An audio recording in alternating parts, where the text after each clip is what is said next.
Bueno, como cumplimos las distancias, voy a quitarme la mascarilla, entre otros motivos porque hay personas que me paran por la calle que yo no sabía que por streaming lo podían ver tantas y me dicen, si se pudiera usted quitar la mascarilla, es que soy así una cosa que cuando está grabado y tal, yo digo, bueno, pues como la norma nos lo permite, pues me quito la mascarilla y sé que hay, y además en Valencia, pues bastantes personas interesadas en Juan Andrés Morell, que al ser un ilustre desconocido, salvo para un ámbito universitario grande y restringido, pues también ha influido para que hoy haya menos gente, porque cuando hablas de algo, uy, ¿ese quién era? Como diciendo, ese debe ser un desconocido. Y efectivamente, en el ámbito de la opinión pública y más popular, es un ilustre desconocido y nunca mejor dicho, pero claro, ha sido el más importante hombre de la Ilustración que ha dado la tierra alicantina, de los más importantes de Europa, no solo de España, y además pues un hombre que fue pionero en lo que se llamó la literatura comparada, como lo vamos a ver luego. Y, sin embargo, pues ha sido pues eso, un insigne desconocido, y el propio Menéndez Pelayo, como ahora vamos a ver, pues ya lo dijo en su momento. Yo quiero saludar, lógicamente, a todos los presentes y a los que nos siguen vía streaming desde distintos puntos de España. Y como ya dije el mes anterior con Carlos Bander, es Juan Andrés Morell el mayor erudito que ha dado a Alicante, junto precisamente con Rafael Altamira, que lo tenemos aquí, que da nombre a esta sala, y que además pues un descendiente suyo también suele ser, y está aquí presente, pues uno de los asiduos asistentes a estos ciclos de conferencias. Pues bien, en Historia de los heterodoxos, Menéndez y Pelayo dijo: con profundo respeto pronunciamos el nombre del abate Andrés, este varón egregio, gloria de nuestra literatura del siglo XVIII, crítico eminente entre cuantos produjo aquella edad, hombre de vasto saber y clarísimo entendimiento, escritor, en fin, cuyo mérito solo puede compararse en lo grande con el olvido en que hoy le tienen sus compatriotas.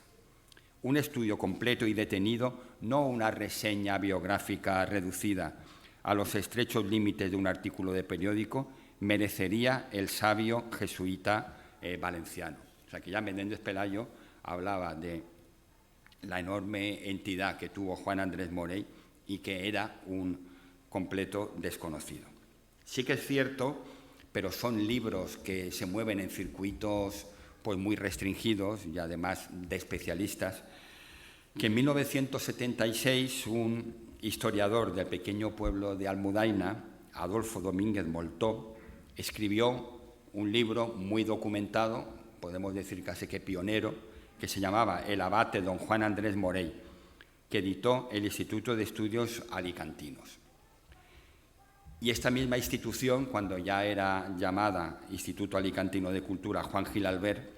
publicó en 2017 la tesis doctoral del historiador valenciano Carlos Damián Fuentes Fos, titulada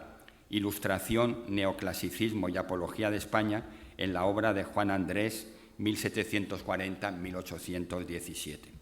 Y en la contraportada, estamos en 2017, Fuentes Fos se pregunta: ¿cómo fue que el autor de la primera historia universal de la literatura cayó en el olvido tras su muerte? Quizá influiría respecto a España el hecho de que vivió medio siglo justo, 50 años, en Italia, no volviendo nunca a su patria desde que fue expulsada de la misma por jesuita en 1767.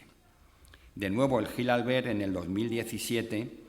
bicentenario de su muerte, publicó 3 de las cartas familiares, la 12, la 13 y la 14, que escribió a su hermano Carlos y que éste editó en 1791, contándole el viaje que había hecho 6 años atrás por varias ciudades italianas. Se refieren estas cartas en concreto a Nápoles y su entorno del Vesubio, como Pompeya y Herculano, sepultadas por la erupción del año 79 de nuestra era. resulta curioso comprobar cómo el propio abate Juan Andrés alaba el interés del rey Carlos por excavar sus ruinas, las de Pompeya y Herculano, que muchos quizá hayan conocido, cuando este monarca, una vez lo fue no solo de Nápoles, sino de España, ordenó expulsar a los miembros de la Compañía de Jesús. Ya al respecto quiero recordar algo que muchos no saben, y es que, sobre todo cuando se ve el interés que tienen las ruinas de Pompeya y Herculano, que fue un español de Zaragoza, el ingeniero militar Roque Joaquín de Alcubierre, el que descubrió las ruinas, primero de Herculano y luego de Pompeya. La de Herculano en 1738, la de Pompeya en 1748, y él mismo llevó a cabo las primeras excavaciones y se quedó asombrado de lo que iba encontrando, sabiendo que aunque las de Pompeya fueron posteriores, eran mucho más fáciles de excavar porque se trataba de ceniza que se había solidificado, mientras que en las de Herculano había lava que era mucho más difícil de excavar. Logró autorización del rey de Nápoles, que iba a ser el futuro Carlos III de España, y se hicieron las excavaciones arqueológicas que luego han seguido y que todavía hoy en día queda una parte buena de ambas ciudades por descubrir. La Universidad de Alicante publicó un primer volumen de estas cartas familiares en 2004 bajo la supervisión del catedrático Enrique Jiménez, que precisamente es uno de los investigadores y de los docentes alicantinos que también ha tratado mucho la figura de Juan Andrés Morey, sobre todo en el tema relacionado con sus viajes, con las crónicas viajeras. Precisamente el hecho de escribir unas crónicas que son una maravilla, porque es que te estás metiendo como si estuviéramos en el siglo XXI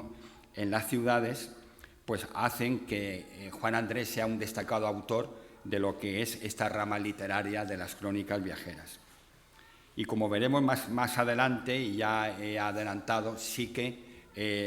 últimamente se ha recuperado mucho la figura de Juan Andrés a nivel científico nacional e internacional, aunque insisto que es un completo desconocido para la mayoría, incluidos para los alicantinos. Resulta complejo resumir en una conferencia de tiempo limitado la vida y la obra de este miembro de la Compañía de Jesús alicantino, y además hacerlo de un modo lo más ameno posible, porque ya sabéis, los que sois asiduos, que a mí lo que me importa y me obsesiona dentro de un rigor científico grande, pues es darle amenidad a estas charlas. Voltaire decía que el secreto de aburrir a la gente estaba en contarlo todo, y entonces pues lo que hay que procurar es contar solo una parte y que sea amena para no aburrir demasiado a todos los presentes. Pues bien, vayamos con Juan Andrés, que nació el 15 de febrero de 1740 en la villa de Planes, que es un pequeño municipio que tiene 693 habitantes, según el censo del 2021, del norte de la provincia, de la comarca del Comtat, y famoso por considerarse la capital de las cerezas de la montaña. Es un pueblo muy bonito y llegar hasta él en los tiempos en los que florece el cerezo, pues es una auténtica maravilla, porque son campos y campos llenos de cerezos en flor. Antes también lo era el almendro y lo sigue siendo en parte. Lo que sucede es que esa plaga de la chileya fastidiosa pues ha hecho que miles de almendros de la provincia, sobre todo de la comarca de la Marina y también del Alcoyá-Comtat, pues hayan tenido que ser talados. Fue el primero de 11 hijos que tuvieron Miguel Andrés Trilles, que era un rico hacendado de la pequeña nobleza rural valenciana. Se decía que era el más rico de Planes, que estaba emparentado además con la familia de los Orduña, de Guadalés, pero era la familia oriunda de Mayén, en la provincia de Zaragoza. Y su madre era Casiana Morey Cruáñez, según también cuentan los textos, de una distinguida familia de Benissa. Al casarse, él tenía 25 años y su esposa 15. Curiosamente, a pesar de esos 11 hijos, solamente su hermano Ignacio tuvo descendencia, y únicamente un hijo. 2 hermanos fueron sacerdotes, Guillermo y Miguel. Uno religioso, Jerónimo, Luis, que además llegó a ser el prior del monasterio, del famosísimo monasterio de San Miguel de los Reyes de Valencia. Carlos, Felipe, Pascual, Francisco e Ignacia no se casaron y Teresa sí, que contrajo matrimonio, pero falleció sin sucesión. De entre todos, el que más fama adquirió, junto con Juan, fue Carlos,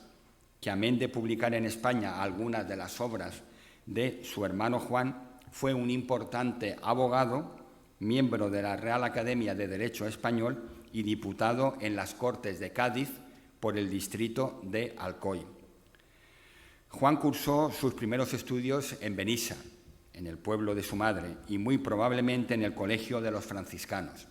que ya en 1611 estaban asentados en esta localidad. Precisamente, el padre Juan Bautista Pineda Capó, conocido como el padre Melchor de Benissa, fue superior de la orden entre 1926 y 1932. Continuó su formación en el prestigioso Seminario de Nobles de Valencia, dirigido por los jesuitas. Allí estudiaría gramática, retórica, poesía e historia, iniciándose también en el conocimiento del latín, del griego, del hebreo, del italiano y del francés, lenguas que llegó a dominar perfectamente junto, lógicamente, con el castellano y el valenciano, teniendo además amplios conocimientos de árabe. Considerado una persona inteligentísima, lo que hoy en día llamaríamos un superdotado, un fuera de serie, y con una gran capacidad para el estudio, en 1753, con solo 13 años, inicia los estudios de filosofía en la Universidad de Valencia. Al año siguiente ingresa en el noviciado de Tarragona de la Compañía de Jesús, teniendo como condiscípulo a otro jesuita que tuvo lógicamente que emigrar, como todos ellos, a Italia, que allí vivió y que sería canonizado en 1954, José Pignatelli. El segundo año de noviciado lo realiza en Torrente y de aquí pasó en 1756 a Manresa y Gerona, donde culmina su formación en filosofía. En el Colegio San Pablo de Valencia, que estaba vinculado con la Universidad Literaria, estudia los 4 cursos de teología. Al terminarlos fue ordenado sacerdote en 1763, destacando, según sus profesores, por su talento, ciencia y erudición extraordinarias. Al año siguiente es nombrado ya catedrático de retórica de la Universidad de Gandía, fundada por San Francisco de Borja y regentada igualmente por los jesuitas. Ello le posibilita visitar y entablar amistad con el gran erudito y escritor ilustrado Gregorio Mayans y Siscar, que residía en Oliva, como sabemos, a muy pocos kilómetros de Gandía, y que era poseedor de una impresionante biblioteca que Juan Andrés analizó con pasión. A pesar de su juventud, tenía 25 años, destacó como docente, organizó un certamen literario con sus alumnos, que además representaron una tragedia suya, la única pieza teatral de la que se tiene referencia, aunque se perdió, que se llamaba El Juliano, y en 1765 y 1766 la universidad le encargó que leyera el discurso de apertura de curso por ser el profesor más brillante de aquella universidad. Toda su tarea quedó bruscamente interrumpida cuando en solo 2 días, entre la noche del 31 de marzo y la mañana del 2 de abril de 1767, en una rápida y perfectamente orquestada operación, Carlos III ordenó la disolución de la Compañía de Jesús y su expulsión de España, bajo la acusación, en este caso concreta, de haber promovido el año anterior los levantamientos populares conocidos por el motín de Esquilache.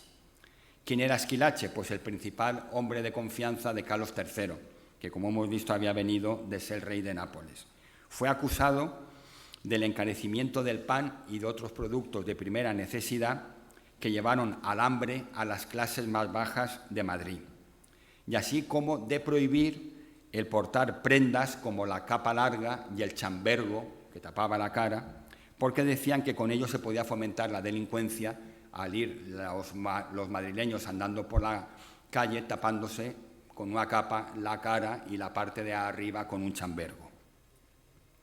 Ya en 1759, Portugal había expulsado a los jesuitas bajo la acusación de propagar doctrinas peligrosas de intentar derrocar monarquías, sublevar a los indios de las colonias y manejar negocios fabulosos.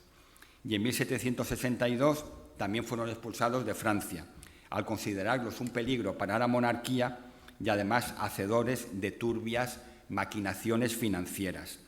A la par que en España también fueron expulsados del Reino de Nápoles, cuyo soberano era precisamente un hijo de Carlos III, Fernando IV. Por increíble que parezca, y aquí ya entramos en la anécdota para darle por cierto sabor a la conferencia, en Nápoles la acusación fundamental era que habían envenenado a la prometida del rey y que además, como eran individuos satánicos que tenían relación con el diablo, le habían pedido a este una erupción del Vesubio.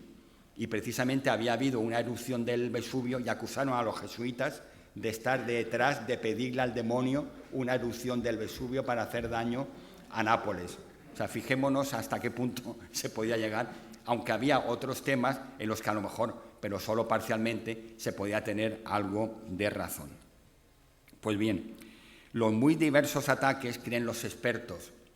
que algunos bastantes carentes de fundamento, llevaron al Papa Clemente XIV a disolver la Compañía de Jesús en 1773, en todo el orbe católico, y fue restablecida por Pío VII en 1814. Al año siguiente, Fernando VII permitió que volvieran a España, pero en 1835 se les volvió a expulsar, volvieron y luego en 1932, durante la Segunda República, se les volvió a expulsar y hasta acabada la Guerra Civil no volvieron otra vez a España. Vemos esas idas y venidas un poco insólitas de una orden religiosa que gozó de tanta animadversión en todo el mundo occidental conocido, tanto de Europa como de las colonias americanas. Y si nos ponemos a pensar, hasta marzo del 2013 la Iglesia no ha tenido un papa jesuita. Es decir, han pasado 479 años desde que se fundó la Compañía de Jesús. Al superior se le conoce como el Papa Negro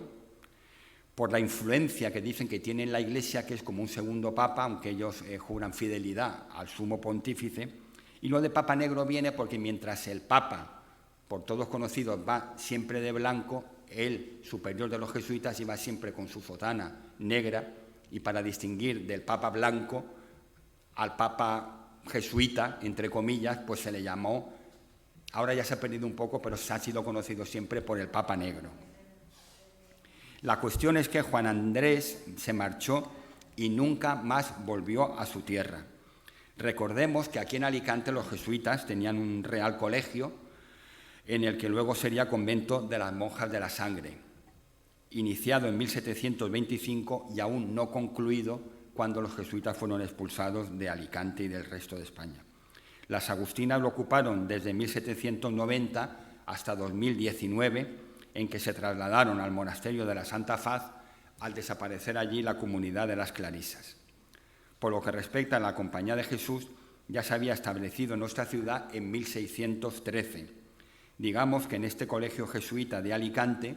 estudiaron dos insignes personalidades de nuestra tierra, el matemático y marino Jorge Juan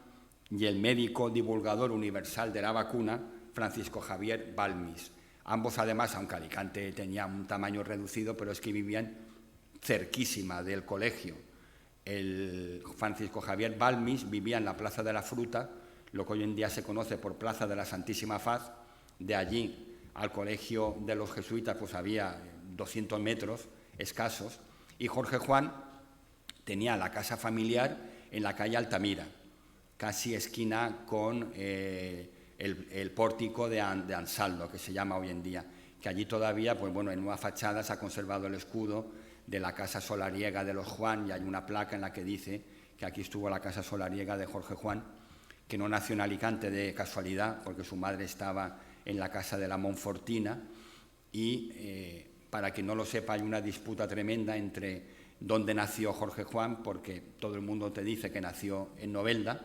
y allí tiene el monumento de Bañuls, y siempre se han hecho actos en la ciudad de Novelda recordando a Jorge Juan, y sin embargo los de Monforte dicen que en la partida de bautismo figura la Monfortina como lugar de Monforte, pero claro, en aquella época no había una división en provincias y los términos municipales eran tan amplios que Alicante pues abarcaba hasta Monforte. De ahí que en desigualdad de condiciones los monfortinos digan que Jorge Juan es de Monforte, aunque todo el mundo lo considera como noveldense. Y, insisto, hasta que los expulsaron, tanto Jorge Juan como Balmis estudiaron en los jesuitas de Alicante. Casi con lo opuesto, no les dieron casi ni para coger ropa, el padre Juan Andrés, como todos sus hermanos de la compañía, tuvo que salir de España. De la península fueron expulsados 2.746 jesuitas, de los que 630 pertenecían a la provincia de Aragón, donde estaba incluido el antiguo reino de Valencia. De las colonias de América fueron expulsados 2.630, siendo el número más abundante el de México, donde había 778 jesuitas. Precisamente el superior de Aragón, el padre Blas Larraz, escribía al producirse la expulsión: nunca pudieron creer los jesuitas que una nación tan religiosa y bajo un rey cuya justicia y bondad tanto se celebran, fuesen condenados sin formación de causa todos los miembros del instituto, sin excepción, no teniendo conciencia de ningún crimen, y heridos por un real decreto, se veían despojados de sus casas, de sus iglesias, de sus bienes y hasta del derecho de ciudadanos, enviados a tierras extrañas como peste común y ruina de la nación. Lo de ruina de la nación en parte sí que tiene interés porque las expulsiones que a lo largo de la historia se han producido en España luego han tenido unas consecuencias graves. La expulsión de los judíos de 1492 y la de los moriscos de 1609 pues tuvieron graves consecuencias económicas. Hay que tener en cuenta el espíritu comercial, emprendedor, que tenían tanto los judíos como luego los moriscos. Las razones de los jesuitas fueron distintas, fueron culturales. Eran personas de una vastísima formación intelectual y el sacar a España a varios miles de intelectuales, como nuestro personaje, como Herbás y Panduro, como el padre Isla, etcétera, pues supuso una regresión cultural grande. Menéndez Pelayo, también antes lo hemos citado al comienzo en su historia de los heterodoxos, dice: en un solo día expulsamos de España al padre Andrés, creador de la historia de la literatura, el primero que intentó trazar un cuadro fiel y completo de los progresos del espíritu humano, a Herbás y Panduro, padre de la filología comparada y uno de los primeros de la etnografía y de la antropología. Y así sigue con una larga relación de ilustres jesuitas expulsados de España. Muchos, como el padre Isla, famoso por aquella novela de Fray Gerundio de Campazas, alias el Sotes, pues ya no vino tampoco. Se quedó en Italia, al igual que el padre Andrés, y murió en Bolonia. Y de nada sirvieron las quejas del Papa Clemente XIII al rey, donde le dijo lo siguiente en la carta que le envió a Carlos III. Primero empieza con una expresión en latín que es la que dicen que pronunció Julio César cuando su hijo Bruto era uno de los que le pegaba las puñaladas para matarlo. Tu quoque fili mii, tú también, hijo mío, el rey católico Carlos III, a quien tanto amamos, viene a colmar el cáliz de nuestras amarguras y sumergir nuestra vejez en un mar de lágrimas y a derribarla en el sepulcro. Dice su majestad que se ha visto obligado a tomar esta resolución por la necesidad de mantener la paz y la tranquilidad de sus estados, con lo que acaso quiere hacernos creer que algunas turbulencias han sido movidas o fomentadas por algunos individuos de la compañía. Aun cuando así fuere, ¿por qué no castigar solo a los culpables, sin hacer que caiga la pena también sobre los inocentes? Rogamos, pues, a vuestra majestad que se digne revocar o al menos suspender la ejecución de tan suprema revolución. De nada sirvieron las quejas porque Carlos III adujo que la misiva le había llegado tarde, cuando ya estaban embarcados rumbo a las costas italianas todos los jesuitas, le dio largas al asunto y además, eso sí, le contestó con otra carta y con evidente cinismo lo siguiente: siento dolor al ver anegado en lágrimas de aflicción al Padre que amo y respeto. El Padre era, lógicamente, el Papa. Juan Andrés estaba dando sus clases universitarias en Gandía cuando le llegó la noticia de la inmediata expulsión. Era el Viernes de Pasión de 1767 y las autoridades locales se presentaron para indicarles que tenían 24 horas para abandonar la ciudad los 32 jesuitas que había allí en Gandía. Enterado su protector, el gran intelectual que ya hemos citado, Gregorio Mayans, que sabía de la erudición inmensa del padre, intentó hacerle colgar los hábitos. Tampoco era muy partidario de los jesuitas, Mayans y Siscar, aduciendo un supuesto delicado estado de salud de su madre, que sin embargo pues no moriría hasta 1800, para con esa excusa poderse quedar en España. Rehusó Juan Andrés y salió del puerto tarraconense de Salou el 30 de abril con 531 jesuitas más en 11 embarcaciones. No pudo llevar más que el breviario y algunos objetos de uso personal. El propio rey fletó embarcaciones que no eran muy grandes, algunas mercantes, otras de guerra, donde viajaron en unas condiciones penosas. Andrés compartió un mínimo espacio con 40 jesuitas más en una embarcación catalana tipo galera llamada San Juan Bautista, que luego precisamente tuvo intervenciones militares, sobre todo en ataques a la isla de Córcega. La travesía de la expedición fue una odisea. Después de fondear en la cala mallorquina de la Porrasa para recoger a más jesuitas, frente a las costas menorquinas hubo un gran temporal de viento, sufrieron daños en el barco y el 4 de mayo tomaron rumbo a Italia, dirigiéndose a Civitavecchia. Y se encontraron con la sorpresa de que al llegar allí había una orden del Papa Clemente III en la que se decía que como protesta ante Carlos III se negaba a que desembarcara un solo jesuita de esta expedición. No quería en los estados pontificios tenerlos hasta que no hubiera un cambio de actitud en Carlos III. Y además era un problema ubicar y mantener a centenares de personas en aquel momento. Padecieron una hambre tremenda, una falta de higiene. El padre Isla precisamente habla de lo poco que comían, de la poca agua que tenían, de que apenas se podían tumbar y de que el desayuno era únicamente unos trozos de chocolate que ni siquiera estaban acompañados de pan. En algún barco apenas podían ni siquiera sentarse para descansar. Y ante tal estado de cosas, el monarca español consiguió dirigirlos a la isla de Córcega, que aunque pertenecía a Génova, había constituido una república independiente, la República Corsa, a cuyo frente estaba Pasquale Paoli, cuyo secretario sería precisamente el padre de Napoleón Bonaparte, del que también será víctima indirecta, como veremos seguidamente, y también luego protegido nuestro personaje. Córcega estaba en guerra con Génova por defender su independencia, por lo que tuvieron que dispersarse, bajando de un modo pues casi a escondidas,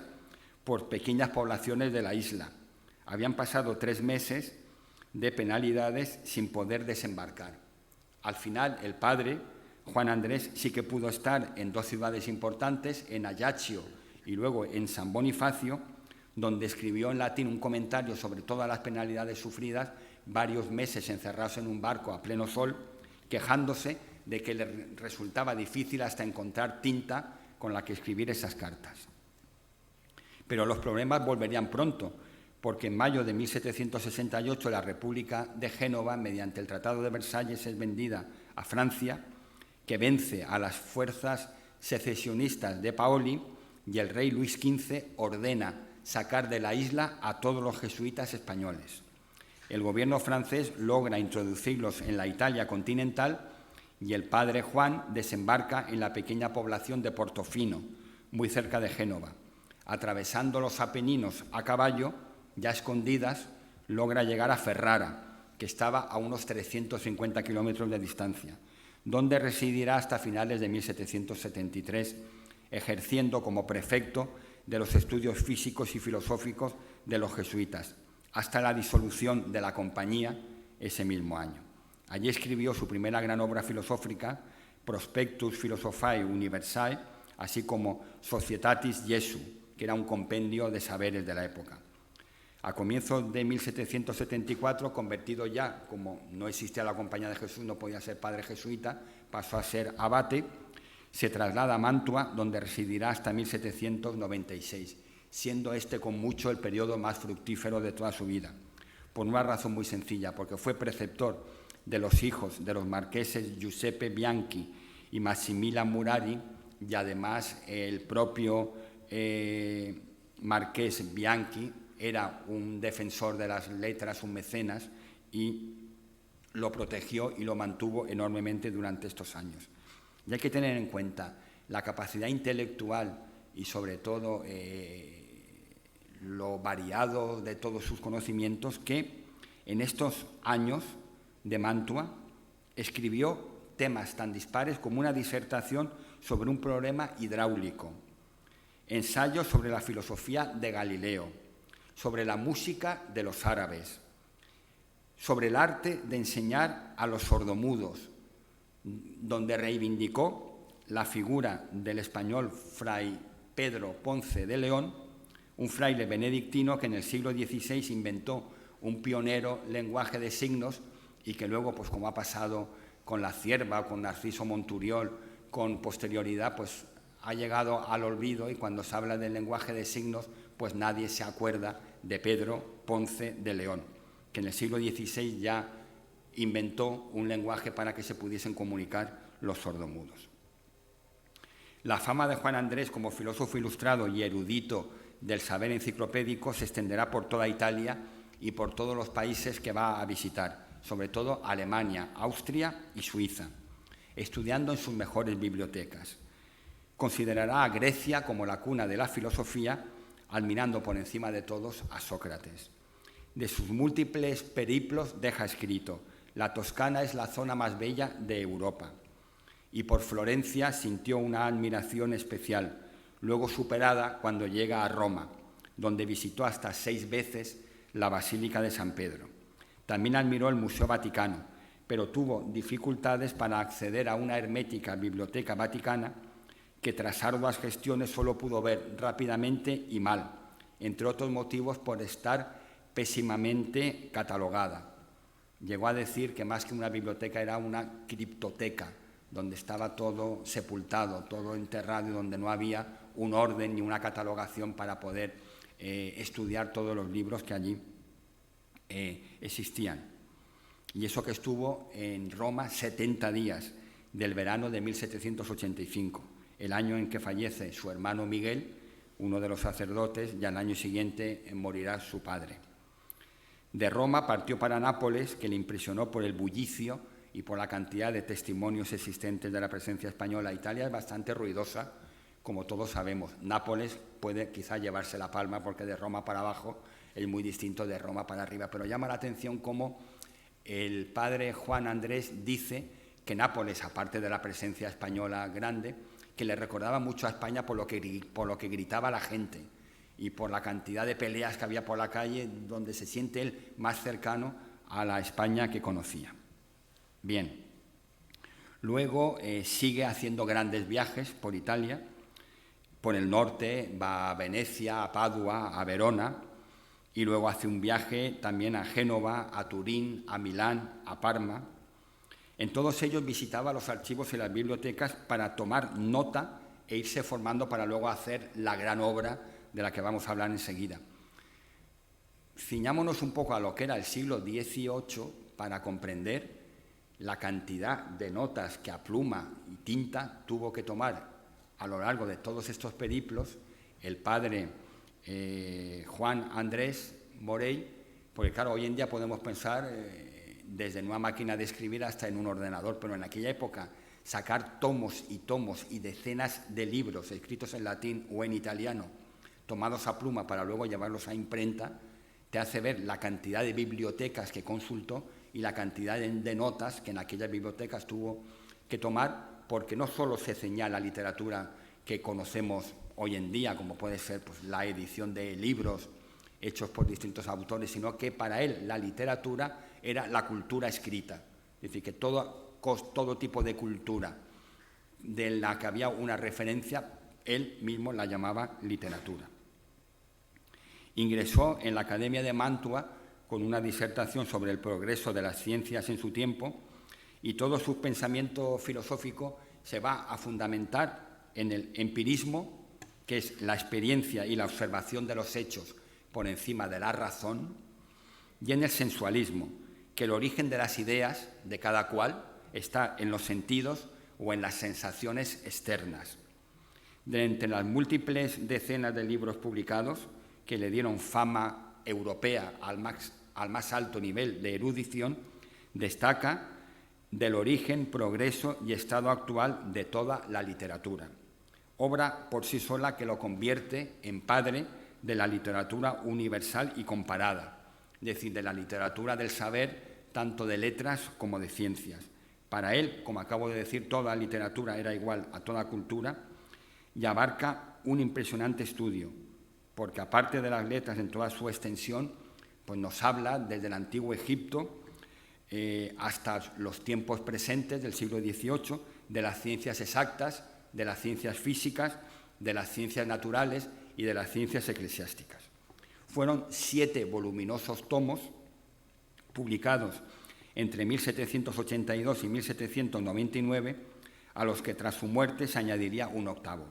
Hay que tener en cuenta que estudió y destacó en filosofía, en historia, en poesía, en música, en teatro, en escultura, en pintura, en arquitectura, en medicina y en jurisprudencia.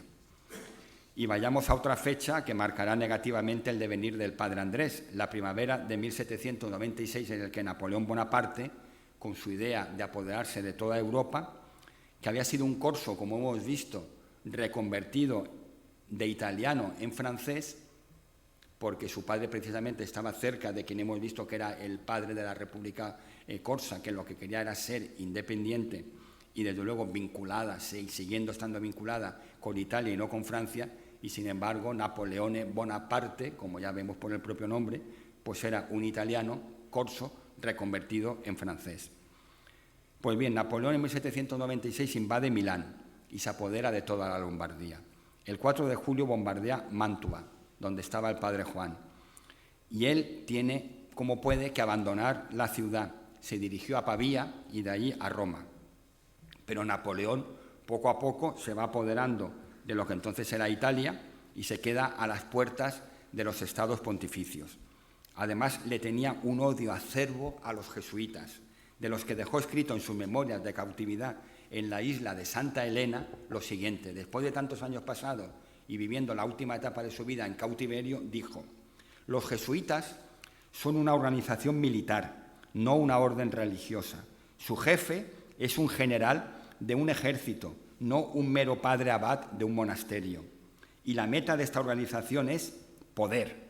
poder en su ejercicio más déspota, poder absoluto, poder universal, poder para controlar al mundo por la abolición de un solo hombre. El jesuitismo es el más absoluto de los despotismos y al mismo tiempo es el más grande y más enorme de los abusos. El general de los jesuitas insiste en ser el amo soberano sobre todos los soberanos. Donde quiera que los jesuitas sean admitidos, ellos serán los amos, cueste lo que cueste. La sociedad de ellos es por naturaleza dictatorial. Por lo tanto, es el irreconciliable enemigo de toda autoridad constituida. Todo acto, todo crimen, por más atroz, es un trabajo meritorio si es cometido por los intereses de la sociedad de los jesuitas o por orden del general. Casi nada, lo que nos suelta en la isla de Santa Elena Napoleón, hablando de lo que para él eran los jesuitas. Pues bien, como sucedió en España, Napoleón se apodera de la península itálica, además coinciden los años, el 2 de febrero de 1808, sus tropas entran en Roma y el 17 de mayo de 1809 ya consigue apoderarse de todos los estados pontificios. Pío VII queda en manos del emperador francés que una vez derrotado propiciará que el Papa retorne triunfal a Roma y restablezca la Compañía de Jesús, manifestando, vean la metáfora, que la barca de Pedro no podía estar por más tiempo privada de tan expertos como valientes remeros. De huida en huida, Juan Andrés había recalado en Nápoles el año 1804, teniendo la suerte, por el enorme prestigio internacional que poseía, de ser respetado por los invasores, que expulsaron a la inmensa mayoría de sacerdotes antiguos jesuitas, pero no a él, por el prestigio, insisto, intelectual que tenía. Así se lo hizo saber el propio José Bonaparte, el hermano de Napoleón, que llegara a ser rey de España, cuando estaba al frente del reino de Nápoles, que lo nombró prefecto de la Real Biblioteca Napolitana y máximo responsable de la Academia de Antigüedades y Bellas Letras, nombrándolo además conde, cosa que él rechazó. Afectado de cataratas, se iba quedando ciego y en 1815 fue operado, pero la intervención quirúrgica salió mal y quedó completamente ciego. Él decía que como su admirado Galileo Galilei, pero siguió con su actividad intelectual, con un lazarillo y con un escribano y, lógicamente, claro, mermado por sus facultades. Se le planteó entonces, una vez ciego, la posibilidad de volver a su tierra para juntarse con todos sus familiares, pero desistió. Marchó a Roma, allí lo recibió el Papa Pío VII,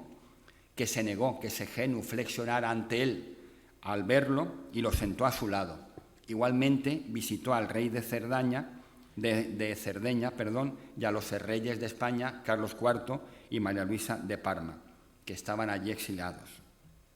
Recibió además a numerosos cardinales, obispos y literatos que deseaban únicamente conocerlo, saber in situ quién era el padre Juan Andrés Morey. A pesar del medio siglo pasado en Italia, nuestro personaje nunca se desvinculó de España, sino que defendió el prestigio de la cultura española en Europa y profundizó, como nos dice Fuentes Foss, en los escritores hispano-romanos de la antigüedad, en los árabes andalusíes, que decían que eran los que habían introducido la poesía en rima, y también defendió a los autores del teatro del siglo de oro español.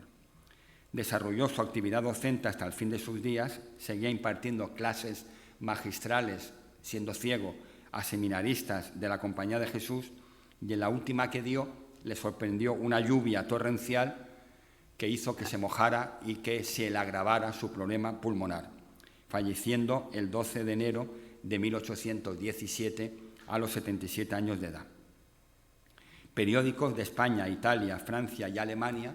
publicaron notas necrológicas haciéndose eco del fallecimiento del que consideraron máximo erudito de la Ilustración española. El vicario general de la Compañía de Jesús escribió al respecto lo siguiente, para darlo a conocer a todos los hermanos, y que además reprodujeron literalmente el Diario de Roma, el 15 de enero de 1817, el Diario de Valencia, el 10 de abril de 1817, y la Gaceta de Madrid, el 22 de abril de ese mismo año.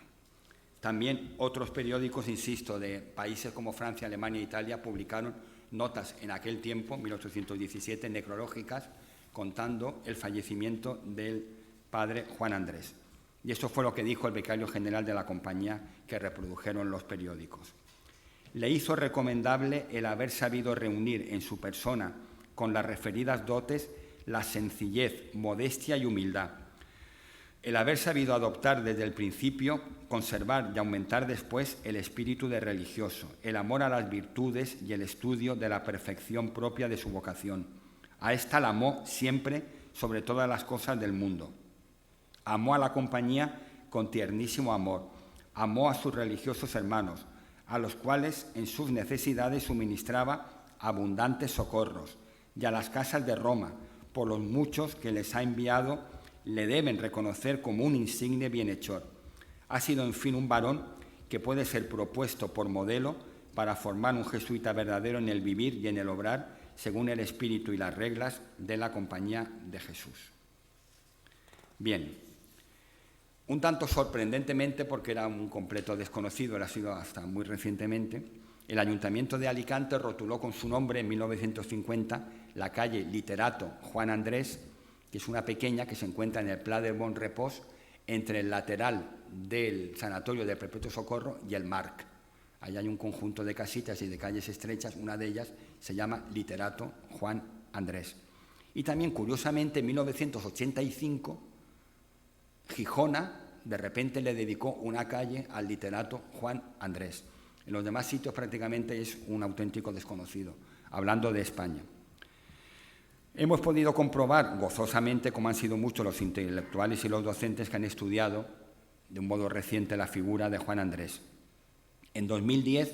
se estableció el Premio Juan Andrés de Ensayo e Investigación en Ciencias Humanas bajo el sustento del Grupo de Investigación Humanismo Europa y el Instituto Juan Andrés de Comparatística y Globalización.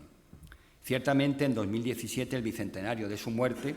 la Escuela Universalista Española le montó una gran exposición en la Biblioteca Histórica Marqués de Valdecilla, de la Universidad Complutense, publicándose varias obras conmemorativas. Al respecto, hay que destacar la figura del catedrático de la Universidad de Alicante, Pedro Aullón de Haro, director del ya citado Instituto Juan Andrés de Comparatística y Globalización, con sede en Madrid y en Alicante, que coordinó las conmemoraciones del año Juan Andrés y desarrolla un gran trabajo investigador y divulgador de la figura de este jesuita alicantino. En diciembre de 2017 se celebró un congreso sobre la figura de Juan Andrés en la Accademia Nazionale Virgiliana de Mantua,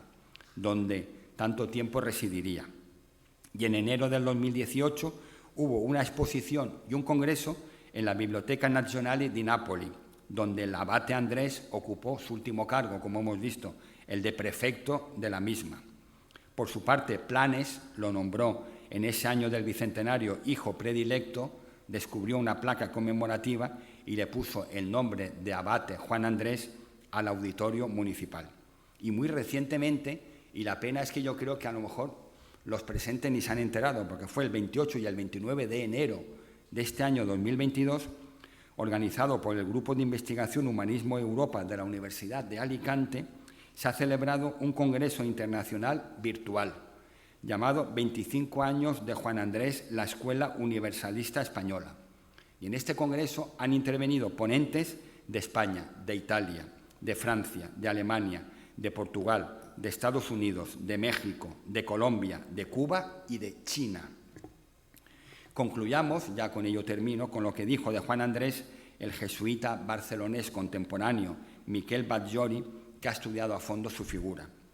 El más acabado modelo de erudición enciclopédica setecentista y a la vez uno de los españoles de fama más universal en su tiempo.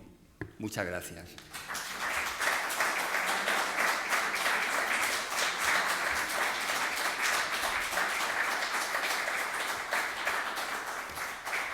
Bien, si alguien quiere hacer algún comentario o alguna pregunta al respecto sobre Juan Andrés Morell.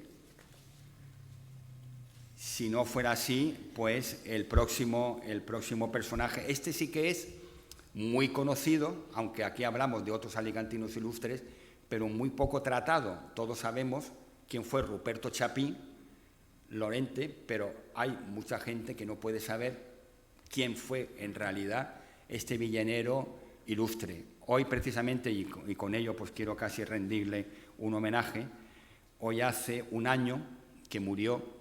el último gran investigador de la obra de Chapí, que es el villanero Joaquín Navarro García, y mañana precisamente fue enterrado en el Panteón de Villaneros Ilustres, justo debajo de donde se encuentra enterrado Ruperto Chapí, porque quizá muchos no sepan que Ruperto Chapí está enterrado en su ciudad natal, en el Panteón de Villaneros Ilustres. Y digo lo de villaneros porque a los de Villena no les gustan dos cosas. Primera, que a los villaneros se les llame villenenses, dicen que ellos son villaneros, y segunda, que al apellido que se da mucho allí, Ferriz, se le llame Ferriz. Y vamos a hablar de Ruperto Chapí el mes que viene, y obviamente recordaremos porque Joaquín Navarro García, que fue una persona encantadora, que insisto, ya hace un año justo que murió, escribió un libro sobre Ruperto Chapí, el último que sobre su biografía ha escrito. Yo estoy en contacto con una descendiente, con la única descendiente directa que queda de Ruperto Chapí, que vive en Madrid, y yo creo que vamos a descubrir cosas curiosas de este gran músico, de este gran compositor de zarzuelas y de una persona que además fue, aparte de uno de los fundadores de la Sociedad General de Autores de España, un hombre muy divertido. Por contar alguna anécdota, pues con sus hijos,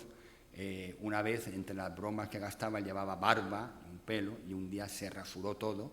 y entró en su casa y se pensaban que se había metido un intruso. Empezaron los niños a gritar diciendo que había entrado un hombre que no sabían quién era, y resulta que era el padre, que para gastar una broma pues se había rasurado para que no fuera... Esa es una pequeña anécdota, pero que hace ver el talante que tenía un hombre al que podíamos considerar pues quizás serio, pero que, insisto, fue un gran villanero, y además, como también suele suceder,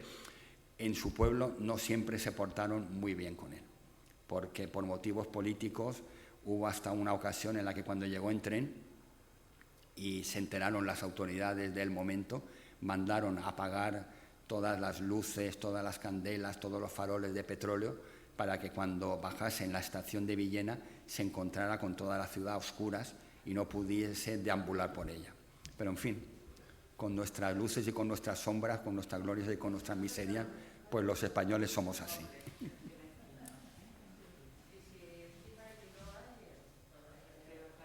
Pues nada, muchísimas gracias. Si no hay ninguna pregunta más, ninguna pregunta que hacer, ya nos vemos el mes que viene.